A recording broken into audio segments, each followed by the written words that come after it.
জাতীয় কবি কাজী নজরুল ইসলামের ১২৫তম জন্মবার্ষিকী উপলক্ষে ইসলামী বিশ্ববিদ্যালয়ে নজরুল আবৃত্তি আসর ও কুইজ প্রতিযোগিতা অনুষ্ঠিত হয়েছে। শনিবার বিকেলে বিশ্ববিদ্যালয়ের ডায়না চত্বরে আয়োজন করে রোটাঅ্যাক্ট ক্লাব অফ ইসলামিক ইউনিভার্সিটি। সংগঠনটির সভাপতি মঞ্জুরুল ইসলাম নাহিদের সভাপতিত্বে আয়োজনে প্রধান অতিথি ছিলেন সংগঠনের প্রধান উপদেষ্টা ও বিশ্ববিদ্যালয়ের IQAC-র পরিচালক অধ্যাপক ডক্টর শাহজাহান মণ্ডল। এ সময় বিশেষ অতিথি ছিলেন দায়িত্বপ্রাপ্ত প্রক্টর ডক্টর আমজাদ হোসেন ও সহকারী প্রক্টর তানিয়া আফরোজ। আসরে সংগঠনের সদস্যরা সহ বিভিন্ন বিভাগের শিক্ষার্থীরা নজরুল ইসলামের কবিতা আবৃত্তি ও চিঠি পাঠ করেন।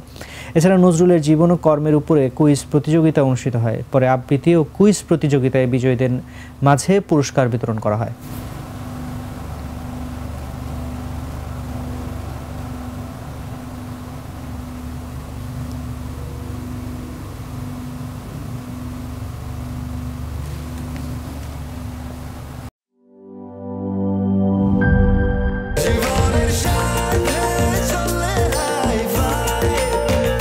স্বাস্থ্যকর অল টাইম ফ্যামিলি কেক, সব সময় অল টাইম হেলদি লাইফ।